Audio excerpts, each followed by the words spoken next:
जीवाला किती लावलंय माऊली नग जीवाला किती लावलंय. वा वा वा वा वा माऊली, आपण देवीच्या विविध रंगांची माहिती तर करून घेतली, पण त्या त्या शक्ती रूपाचा आणि त्या रंगाचा काय संबंध आहे याच्याबद्दल थोडी अधिक आपण माहिती नीटपणे लक्षात घेतली पाहिजे. नवरात्रीचा पहिला दिवस आहे तो देवीच्या शैलपुत्री या रूपाचा. शैलपुत्री म्हणजे पर्वताची कन्या. या रूपामध्ये ती निसर्ग माता म्हणून आपल्या समोर उभी आहे. म्हणून पिवळा रंग. पिवळा रंग हा साधारणतः ओजस्विता, आनंद, उत्साह याचं प्रतीक आहे. दुसरं रूप आहे ते ब्रह्मचारिणी. जेव्हा ही पार्वती माता तपश्चर्या करण्यासाठी हिरव्या कंच अशा पर्वतावरती गेली म्हणून त्याचा द्योतक असलेला हिरवा रंग. देवीचं तिसरं रूप आहे त्याचं नाव आहे चंद्रघंटा. या रूपामध्ये तिच्या मस्तकी राखाडी रंगाची अशी चंद्रकोर आहे आणि आपल्या भक्तांच्यासाठी शत्रूचा विनाश करण्यासाठी ती सदैव तत्पर आहे या मनस्थितीचं ते द्योतक आहे. आणि माऊली, देवीचं चौथं रूप जे आहे ते आहे कुष्मांडा. या रूपामध्ये ती तिच्या मनमोहक हास्याने आपल्या सूर्याला सुद्धा प्रकाशमान करते आणि म्हणूनच नारंगी रंग हा तिचा आनंद आणि ऊर्जा याचा सूचक आहे. आता याच्या खेरीज इतर अनेक रंगांची आणि त्या देवीच्या रूपांची आपल्याला माहिती घ्यायची आहेच, पण त्याआधी या शुंभ निशुंभ या कथेत पुढे काय झालं हे आधी पाहूया. असुर सम्राज्ञी महाराणींचा, असुर सम्राज्ञी महाराणींचा, असुर सम्राज्ञी महाराणींचा, असुर सम्राज्ञी महाराणींचा, असुर सम्राज्ञी महाराणींचा, असुर सम्राज्ञी महाराणींचा, असुर सम्राज्ञी महाराणींचा. सेनापती, आम्ही सर्व योजना सांगितल्या आहेत, त्यांचे पालन व्हायलाच हवे ही आमची आज्ञा आहे. जशी आपली आज्ञा महाराणी, आपण म्हणता तसेच होईल. असुर सम्राज्ञी महाराणींचा, असुर सम्राज्ञी महाराणींचा, असुर सम्राज्ञी महाराणींचा. राता राता शुंभ. निशुंभ, तू? होय, मी. परंतु तू कुठे हरवला आहेस?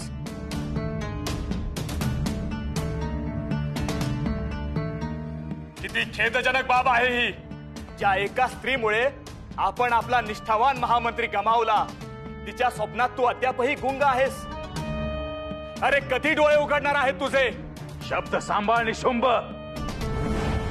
तू या साम्राज्याच्या होणाऱ्या महाराणीबद्दल बोलतो आहेस, आणि तो दिन नक्की उजाडेल जेव्हा माझे स्वप्न सत्यात अवतरेल.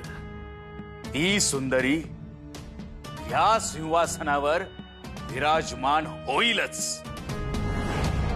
जा, तिला शोधून माझ्या समक्ष आणा. बंधो, किती वेळा सांगावे? आपले सैन्य तिला शोधून शोधून थकले आहे. ती कुठे असेल कोणासही ठाऊक नाही. काही करा, काही करा, पण तिला शोधून आणा. आणि एक ध्यानी असू द्या, जर ती येथे आली नाही तर माझ्या हातून सर्वांचा अंत निश्चित आहे.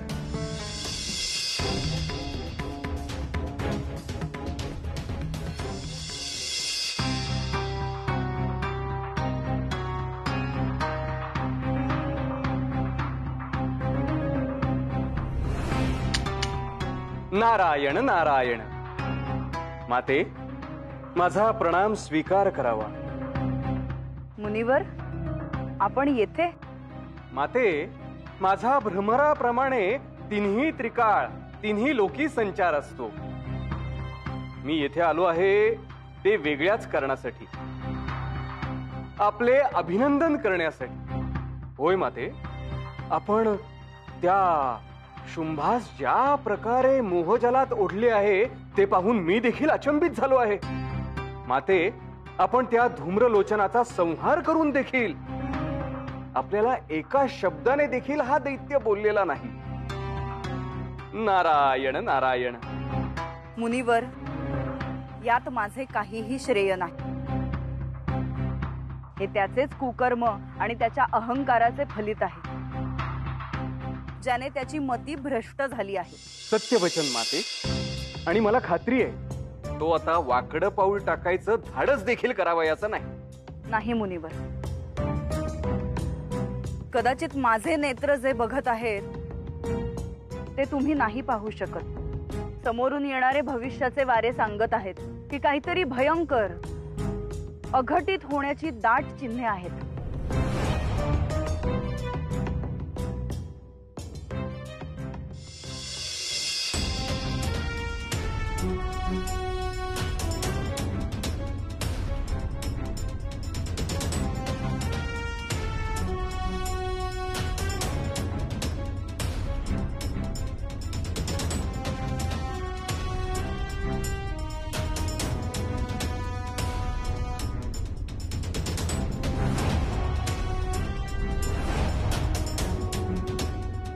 अखेर आपण आपली चाल खेळून गेलात तर मला शंका होतीच की कुणीतरी माझ्यासोबत छल कपट करत आहे. कुणीतरी घोर कुचेष्टा करून माझ्याबद्दल अयोग्य मत आणि विचार प्रवाह रुजवत आहे. आणि हे घडवणारे इतर कुणीही नसून साक्षात इंद्रदेव आहात. होय ना?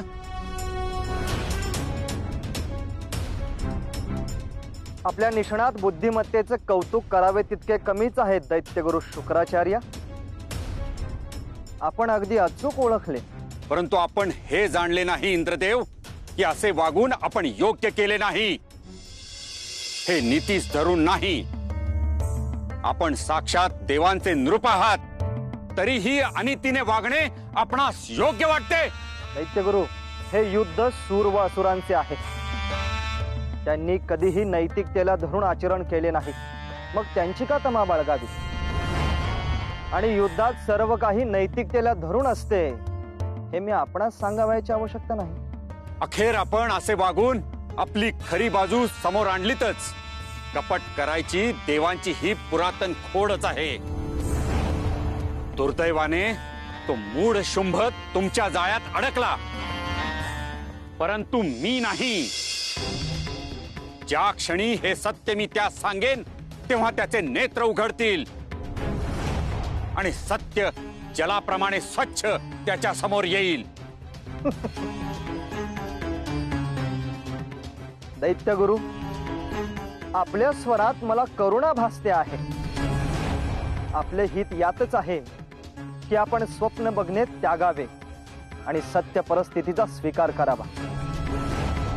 मी आपणास भविष्यवाणी सांगावयास आलो आहे. आता शुंभ आपल्या कुठल्याही वाणीवर विश्वास ठेवणार नाही आणि अशी मी योजनाच राबवलेली आहे. आणि त्याची परिणिती म्हणजे लवकरच देवी दुर्गा यांच्या हातून त्याचा व सर्व दैत्यांचा नाश हा निश्चित आहे.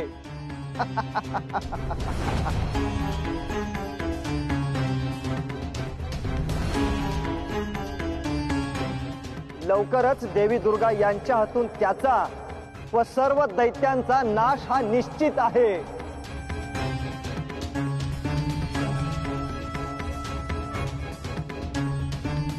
इंद्रदेव, इतक्या सहज पराभूत होणाऱ्यांमध्ये दैत्यगुरु शुक्राचार्य याची गणना करून आपण आणखी मोठी चूक केली आहे.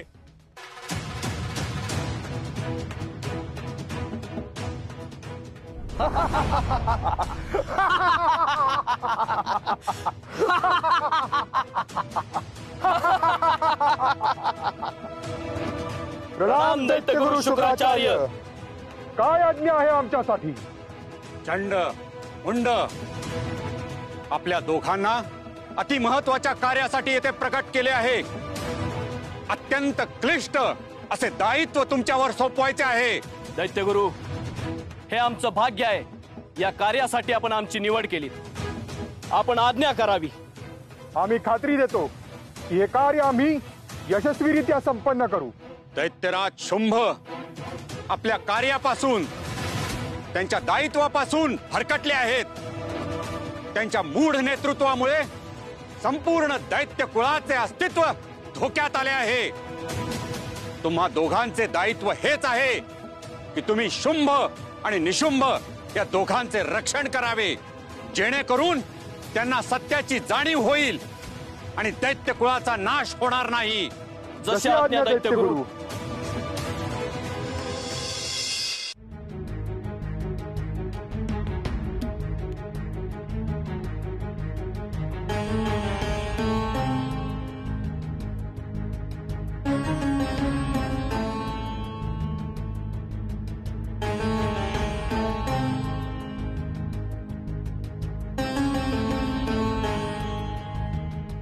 आश्चर्य आहे, काही काळापूर्वी आपण येथून गेलो त्यावेळी ही सुंदरी दिसली नाही आणि आता अचानक कशी काय अवतरली?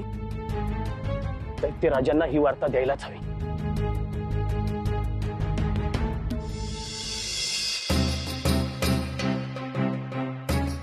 किती अवधी झाला, अजून तिची वार्ता का नाही मिळाली?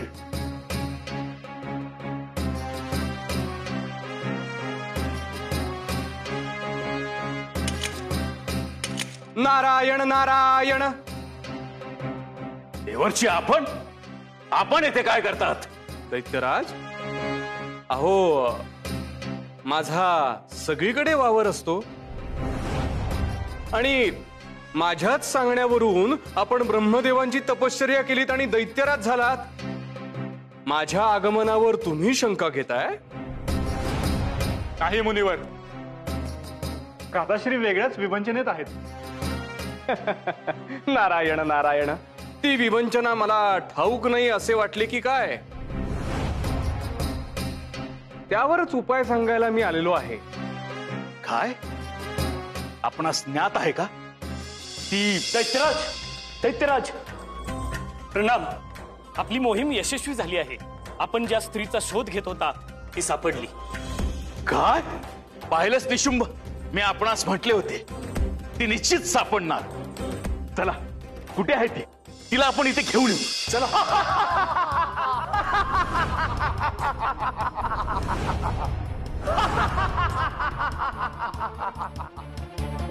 दैत्य चंडमुंड, तुम्ही? होय निशुंभ, आम्हास दैत्यगुरूंनी पाचारण केले आहे आपल्या दोघांच्या रक्षणासाठी. आमच्या रक्षणासाठी? परंतु त्याबद्दल दैत्यगुरु आम्हाला बोलले देखील नाहीत, पूर्व कल्पना देखील दिली नाही. कारण त्यांना आपली चिंता आहे दैत्यगुरु, म्हणून त्यांनी आम्हा सत्वर येथे यावयास सांगितले. असो, आम्ही तत्परतेने त्या स्त्रीला जाऊन इथे घेऊन येतो. छे छे छे छे, दैत्यराज काय करत आहात आपण? अहो, कोण आहात आपण? आपल्याला हे शोभत नाही. अहो, दैत्यराज आहात आपण, दैत्यराज, असुरराज, ह्या संपूर्ण सृष्टीचे अधिपती.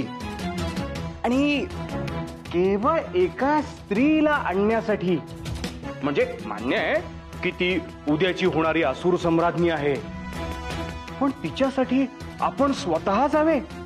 छे छे छे, आपल्याला हे शोभत नाही दैत्यराज. भ्राताश्री, देवर्षी योग्य कथन करत आहेत. मग कोण करेल हे कार्य? आता चंड आणि मुंड यांच्यावर दैत्यगुरूंनीच जबाबदारी सोपवलेली आहे, तेव्हा त्यांनाच करू देत हे कार्य. काय? होय दैत्यराज, आपण निश्चिंत असावे. याचं दायित्व आम्ही स्वीकारतो आणि त्या उद्दाम स्त्रीला आपल्या समक्ष उपस्थित करतो.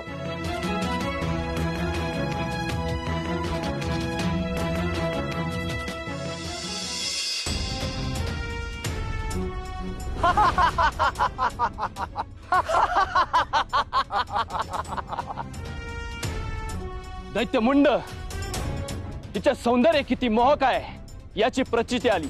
आज आम्हाला समजले की दैत्यराज आपल्या प्रीतीमध्ये एवढे बुडून का गेले आहेत। हे सौंदर्यवती, आम्ही तुला नम्रपणे सांगू इच्छितो की तात्काळ आमच्या समवेत प्रासादी यावे। दैत्यराज तुझ्याशी विवाह करून तुला असुर साम्राज्याचा मान देणार आहे। मला सांगा, माझ्याशी विवाह करायचा मानस नेमका कोणाचा आहे, तुमचा की त्यांचा? जर त्यांना माझ्याशी विवाह करायचा असेल तर त्यांनी तुम्हास येथे का पाठवले?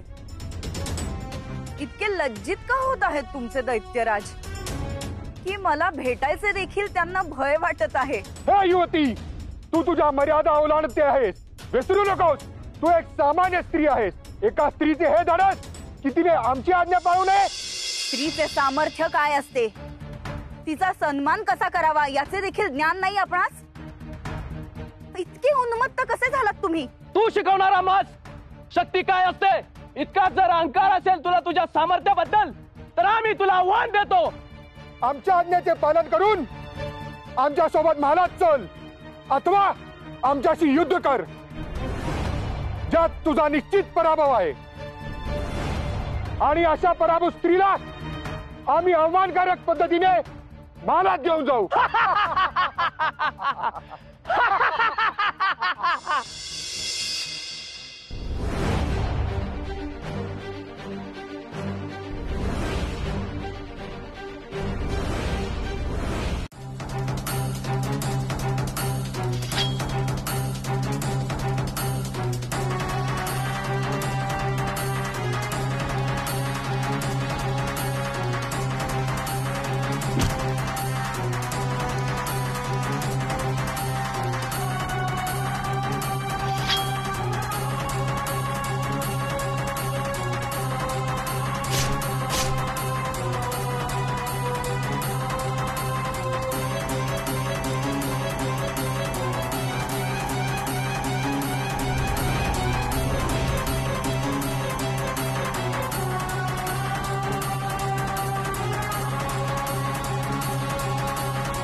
काली, तू तुझा हा अवतार खऱ्या अर्थाने सार्थ केला आहेस।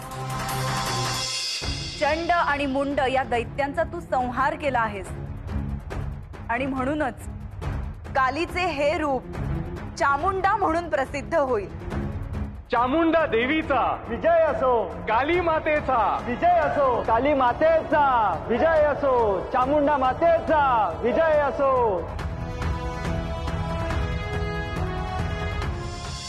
देवीचं 6वं रूप जे आहे ते कात्यायनी, ही देवांच्या क्रोधातून उत्पन्न झाली आणि त्यामुळेच हे अत्यंत उग्र स्वरूपामध्ये असते आणि त्यामुळेच कदाचित लाल रंग हा त्याच्याशी संलग्न झालेला असावा। काल रात्री हे देवीचं 7वं रूप आहे। या रूपात ती विनाशाची देवता आहे, म्हणून तिला काली असंही म्हणतात। ही तिची विलक्षण ऊर्जा त्या निळ्या रंगातून व्यक्त झाली असावी। देवीचं 8वं रूप हे महागौरी असं आहे। ती सगळे मनोरथ पूर्ण करणारी आहे, त्यामुळे तो गुलाबी रंग हा ताजेपणाचा असा प्रतीक आहे। आणि सिद्धिदात्री हे देवीचं 9वं रूप आहे। ती ज्ञानाची दात्री आहे आणि आपल्या सगळ्या इच्छा, आपले सगळे मनोरथ पूर्णत्वाला न्यायला ती आपल्याला साह्य करते। म्हणूनच माऊली, जांभळा रंग हा महत्वाकांक्षा आणि शक्तीचं एक सांकेतिक रूप आहे। या सगळ्या गोष्टी आपल्याला काय सांगतात? एकच की आपण आपल्या आईची स्तुती, आपल्या आईचं पूजन विविध पद्धतीनं करत असतो।